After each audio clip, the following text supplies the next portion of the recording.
નમસ્કાર દર્શક મિત્રો, સિટી ન્યૂઝમાં આપ સૌનું સ્વાગત છે। સમાચારોની શરૂઆત કરતા પહેલા એક નજર આજના મુખ્ય સમાચારો પર। દમણમાં પોલીસ સ્ટેશન નજીક એક જ્વેલર્સના શોરૂમમાં તસ્કરો ત્રાટક્યા।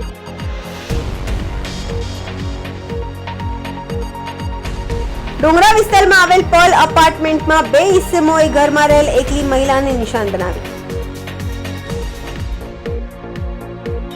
વલસાડમાં એક જાણીતી રેસ્ટોરન્ટના ભોજનમાંથી વંદો નીકળવાની ઘટના બની।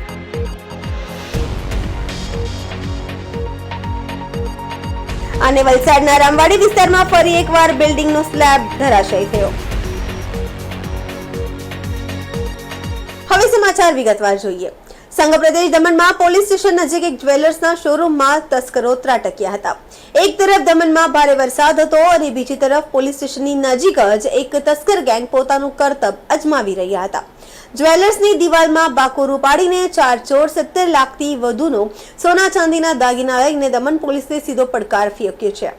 ત્યારે શું છે આખો મામલો, જોઈએ વિશેષ અહેવાલ। રાજ્યના પડોશમાં આવેલ સંઘ પ્રદેશ દમણમાં એક જાણીતા જ્વેલરીના શોરૂમને તસ્કરોએ નિશાન બનાવ્યો હતો। આ શોરૂમમાંથી 70 લાખથી વધુની કિંમતના સોના ચાંદીના દાગીનાઓની ચોરી કરીને ચોર ફરાર થઈ ગયા હતા। તપાસ માટે પ્રદેશભરની પોલીસ દોડતી થઈ ગઈ છે। દમણના ઝપા બજાર વિસ્તારમાં આવેલ જાણીતા તનિષ્ક શોરૂમને તસ્કરોએ નિશાન બનાવ્યું હતું અને શોરૂમમાંથી અંદાજે 70 લાખથી વધુની કિંમતના દાગીનાઓની ચોરી કરીને તસ્કરો ફરાર થઈ ગયા હતા। શોરૂમના માલિક રાકેશ જૈન વહેલી સવારે જ્યારે પોતાનો શોરૂમ ખોલે છે ત્યારે તેમના પગ નીચેથી જમીન ખસી ગઈ હતી। શોરૂમમાં રાખવામાં આવેલ 50 કિલોથી વધારે ચાંદી અને 70 ગ્રામથી વધારે સોનાના દાગીનાની ચોરી થઈ હતી।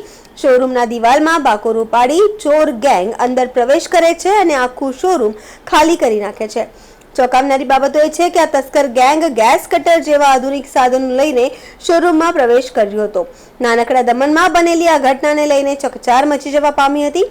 બનાવની જાણ થતાં જ પોલીસ કાફલો સ્થળ પર પહોંચ્યા હતા અને એફએસએલની મદદથી તસ્કરો સુધી પહોંચવા તપાસ શરૂ કરી છે। મળતી માહિતી મુજબ તસ્કરોએ બે દુકાનો વચ્ચે આવેલી સાંકડી ગલીમાં જઈને આ શોરૂમના દિવાલમાં બાકરું પાડીને અંદર ઘૂસ્યા હતા અને ત્યારબાદ લાખોના કિંમતીના દાગીનાની ચોરી કરીને ફરાર થઈ ગયા હતા। તસ્કરોના તરખાટથી પ્રદેશભરની પોલીસ દોડતી થઈ ગઈ છે અને અત્યારે શોરૂમના સીસીટીવી તપાસીને સ્ટાફની પૂછપરછ કરી એફએસએલની મદદથી તસ્કરો સુધી પહોંચવા કાર્યવાહી હાથ ધરાઈ છે। શોરૂમમાં લગાવેલ સીસીટીવીના આધારે દમણ પોલીસે તપાસ શરૂ કરી છે। સીસીટીવીમાં 4 તસ્કરો સ્પષ્ટ દેખાય છે, ત્યારે દમણ પોલીસે આ મામલે તપાસ શરૂ કરી છે। સંઘ પ્રદેશના જાણીતા જ્વેલરી શોરૂમમાં મોટી ચોરીની ઘટનાના કારણે ચકચાર મચી જવા પામી છે। દમણ પોલીસ સ્ટેશનની નજીકમાં બનેલી આ ઘટનાના કારણે ચોર ગેંગે પોલીસને સીધો પડકાર આપ્યો છે। જોકે જાણકારોના મતે આ ચોરીને અંજામ આપતા પહેલા રેકી કરવામાં આવેલી છે અને કોઈ જાણભેદુ આ ચોરીના મામલામાં સંડોવાયેલા હોય તેવું મનાઈ રહ્યું છે। ત્યારે દમણ પોલીસે વલસાડ તેમજ મહારાષ્ટ્ર પોલીસની મદદ લઈ આ મામલે આરોપીઓની ઝડપવા ચક્રો ગતિમાન કર્યા છે। આપનું નામ? રાકેશભાઈ। રાકેશભાઈ, કેવી રીતે ઘટના ઘટીને તમને ક્યારે ખબર પડી? સાહેબ, અમે મંગળવારે સવારે દુકાન ખોલી ત્યારે 9 વાગ્યા ત્યારે એ વસ્તુ ખબર પડી। દુકાન બધું માલ બખરેલો હતો। દીવાર તોડી, બાજુની દીવાર તોડી ચોર અંદર ઘૂસી ગયા। 4 માણસ હતા અંદર। તિજોરી ગેસ કટરથી કાપી આ અંદર બાને બધું માલ લઈ ગયા। શું શું ગયું છે? ચાંદીનો માલ ગયો, ગિફ્ટ આઇટમ ગઈ, બધી સોના ચાંદીની વસ્તુ બધી નીકળી ગઈ। અંદાજે કેટલાક રૂપિયાની હશે? અંદાજે એમ સાહેબ ચાલતો છે આમ 60-70 લાખ સમથિંગ માલ ગયો છે। અચ્છા, આમાં કોઈ ગ્રાહકની બી વસ્તુ હતી કે ગ્રાહકની બી વસ્તુ બી હતી, રિપેરિંગની હતી, ઓર્ડરની હતી। કઈ બચી ગયું છે કે અંદર કેવું કે હતું? કઈ થોડો ઘણો કંઈ બચ્યો છે આપણે બાકી। તિજોરી હતી તમારી? હા, તિજોરી હતી। તિજોરીમાં તે હોલ પડ્યું, હોલમાંથી જે હતો તે બધું હાથમાંથી જે તે કાઢીને બધું લઈ ગયા। તમને કોઈના પર શંકા કોઈ? શંકા તો સાહેબ નહીં, કોના પર શંકા નથી। કોઈ કસ્ટમર બનીને આવ્યો હશે, કોઈની ખ્યાલ કઈ રીતે કઈ રેકી કરી હશે? રેકિંગ થઈ હશે। અચ્છા, આપણે સીસીટીવી જોયા, સીસીટીવી શું દેખાય છે? સીસીટીવીમાં 4 માણસો દેખાય છે। આખી આમ થોડું એક ઉંમરવાળો માણસ છે, તને પોયરા જેવા દેખાય છે। હા, કઈ એવું લાગે કે બહારના હોય હિન્દી પાસે કેવું કંઈ ખરું? નહીં, અવાજથી નહીં ખ્યાલ, અવાજ તો આવે જ નહીં સાહેબ, રેકોર્ડિંગમાં છે ખાલી। ઓકે, આપનું ફરી એક આખું નામ? રાકેશ કુમાર, સરનેમ? નિર્મલ કુમાર ચપલોત। વાપી ડુંગરા વિસ્તારમાં લૂંટની ઘટના બની છે. ડુંગરા વિસ્તારમાં આવેલ પર્લ અપાર્ટમેન્ટમાં બે ઈસમોએ ઘરમાં રહેતા એકલી મહિલાને નિશાન બનાવી હતી. ઘરમાં રહેલી એકલી મહિલાને ચાકુની અણીએ 3 તોલા જેટલા સોનાના દાગીનાની લૂંટ કરી ફરાર થઈ ગયા હતા. જો કે અપાર્ટમેન્ટમાં લગાવેલા સીસીટીવીમાં આ બંને આરોપીઓ કેદ થઈ ગયા છે. ઔદ્યોગિક નગરી વાપીના ડુંગરા વિસ્તારમાં એક સનસની લૂંટની ઘટના બની છે. ડુંગરા વિસ્તારમાં આવેલ પર્લ અપાર્ટમેન્ટમાં રહેતા રાધાબેન કહાર પોતાના ઘરે એકલા હતા ત્યારે બે અજાણ્યા ઈસમોએ ઘરનો દરવાજો ખખડાવ્યો હતો અને તેમના પતિ સુનિલભાઈનું આ ઘર છે તેમ કહીને ઘરમાં ઘૂસવાનો પ્રયત્ન કર્યો હતો. જોકે મહિલાએ જે તે સમયે દરવાજો ખોલ્યો ન હતો ત્યારે આ બંને ઈસમોએ મટનની ડિલિવરી કરવા આવ્યા છે તેવું કહીને ઘરમાં ઘૂસવાનો પ્રયત્ન કર્યો હતો. જોકે મહિલાએ તકેદારી રાખીને તેમના પતિ સુનિલ કહારને ફોન કર્યો હતો ત્યારે સુનિલે આ બાબતે પોતે કંઈ પણ વસ્તુ ન મંગાવી હોવાની વાત કરી હતી. જોકે આ બંને ઈસમોએ ચાકુને અણીથી ઘરમાં ઘૂસી ગયા હતા અને રાધાબેનના ઘરે ચાકુ મૂકીને ઘરમાં લૂંટ ચલાવી હતી.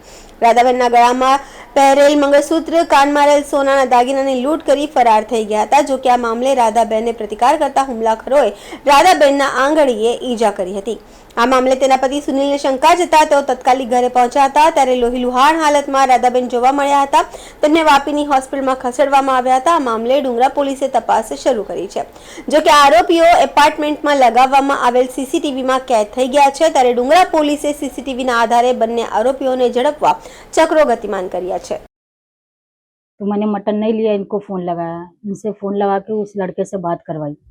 बात करवाने बाद मैं मटन वापस देने गई तो उतने में वो ठेल के अंदर आ गया दरवाज़ा और मेरा मुंह दबा के चक्कू गले पे रख लिया और रूम में ले गया, अलमारी मारी छाना, फिर मेरा हाथ काट लिया, गले का मंगलसूत्र और कान का ले गया. अब बोला 2 लाख रुपया जेवली दो तो मैं छोड़ दूंगा. मेरी बच्ची हॉस्पिटल में एडमिट है, उसको इलाज करवाना है, किसी से कुछ कहना नहीं ना बोलना. मेरी वाइफ का कि कोई घर पे मटन लेकर आया है तो मैंने बोला उस आदमी से बात करवा मेरी, तो आदमी बोला कि नहीं किसी ने भिजवाया है, आप रख लीजिए. तो करके उसने फ़ोन कट कर दिया. उसके बाद में मैंने बार बार फ़ोन किया तो फ़ोन अपना कोई रिस्पॉन्स नहीं आ रहा था, फ़ोन रिसीव कोई नहीं कर रहा था. तो मुझे कुछ शंका हुई तो फिर वापस उसने चौथी बार फ़ोन उठाया. उसने बोला कि वो लोग मटन लेके चले गए.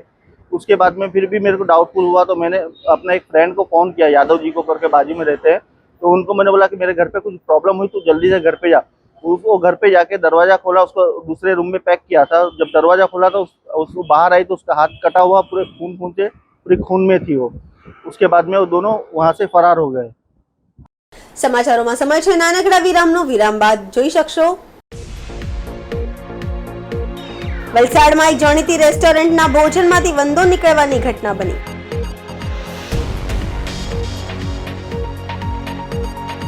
અને વલસાડના રામવાડી વિસ્તારમાં ફરી એકવાર બિલ્ડિંગનો સ્લેબ ધરાશાયી થયો.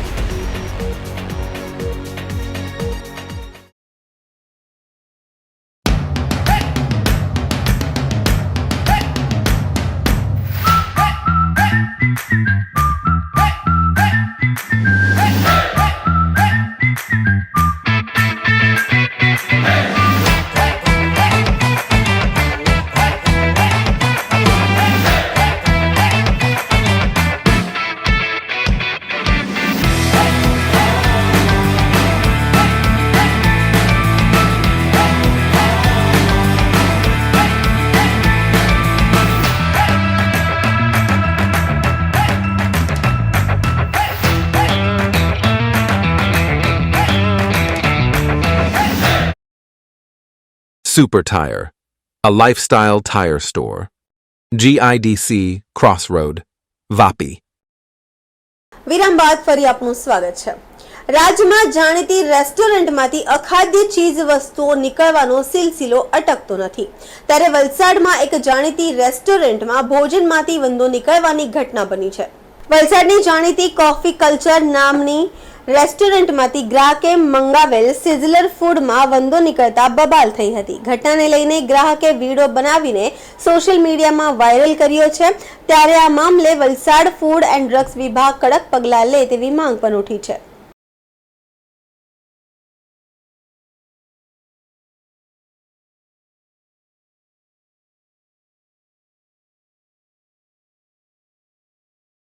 વલસાડ જિલ્લામાં ભારે વરસાદની આગાહી કરવામાં આવી છે. વલસાડ જિલ્લામાં 70 કિલોમીટરમાં દરિયો ફેલાયેલો છે અને આ દરિયામાં જોવા મળી રહ્યો છે કરંટ.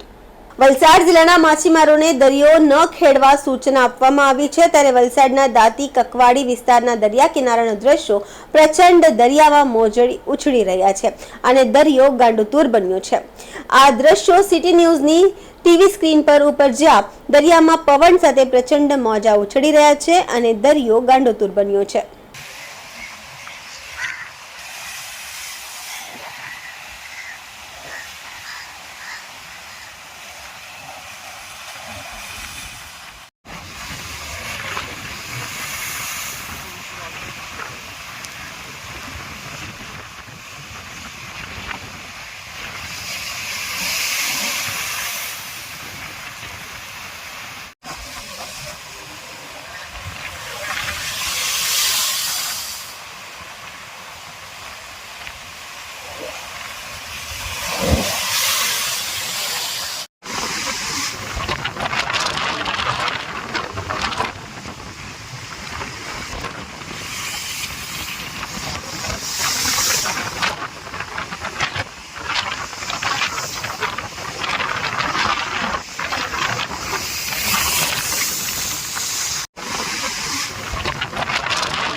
સમાચારોમાં ફરી સમય છે નાનકડા વિરામનો. વિરામ બાદ આપ જોઈ શકશો.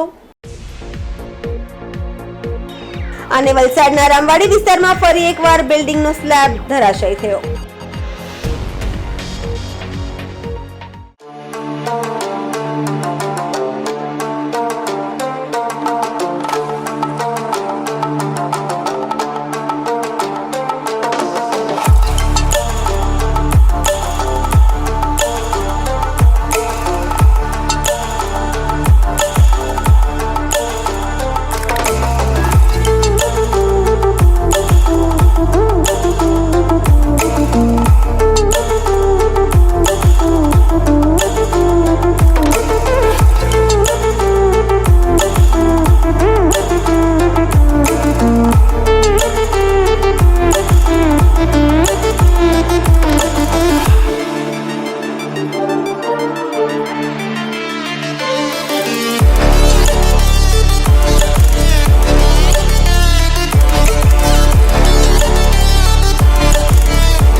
બાદ ફરી આપનું સ્વાગત છે.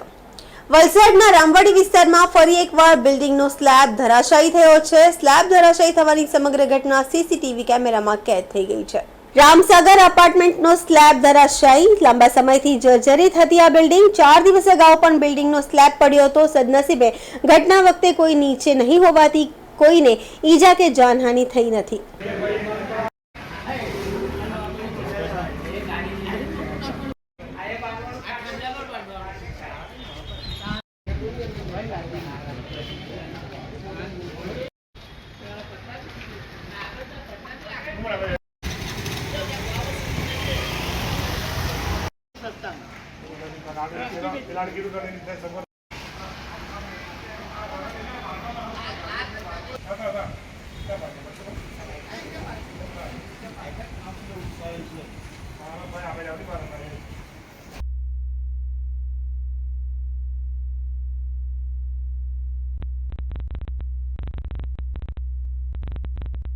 મારા પર ટેલિફોનિક ફોન આવ્યો કે રામવાડી વિસ્તારમાં રામ એપાર્ટમેન્ટ પાછો સ્લેબ પડી ગયેલ છે, તો તમે તાત્કાલિક ધોરણે વોર્ડમાં આવી જાઓ. એટલે હું તરત ફરજ પરથી હું ત્યાં આવી ગયો ને તરત મેં ફાયરમાં ફોન કર્યો. હિતેશભાઈ એન્જિનિયર પણ જાણ કરી દીધી. હિતેશભાઈ તાત્કાલિક ધોરણે ફાયરવાળાને મોકલી આપ્યા ને તરત દોરડા રસ્સી બાંધીને રસ્તો બંધ કરી દીધો છે. કોઈને જાનહાની થઈ નથી. એટલે અત્યારે કાલ સવારે એનું જે પણ લેશે નિર્લેશન તાત્કાલિક ધોરણે ડિમોલિશન કરવાની માંગ કરી છે અમે. એવું અમે આશા રાખીએ છીએ કે જેટલું બની શકે આને ડિમોલિશન ફાસ્ટ કરીને જમીનદોસ્ત કરે એવી અપેક્ષા રાખીએ છીએ. સમાચાર પૂરા કરતા પહેલા એક નજર આજના મુખ્ય સમાચારો પર. દમણમાં પોલીસ સ્ટેશન નજીક એક જ્વેલર્સના શોરૂમમાં તસ્કરો ત્રાટક્યા.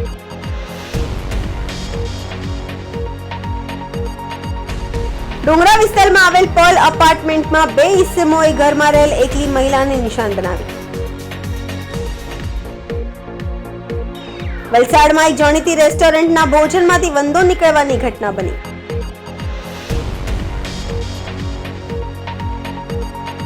અને વલસાડના રામવાડી વિસ્તારમાં ફરી એકવાર બિલ્ડિંગનો સ્લેબ ધરાશાયી થયો. તો આ હતા અત્યાર સુધીના સમાચાર. જોતા રહો સિટી ન્યૂઝ. નમસ્કાર.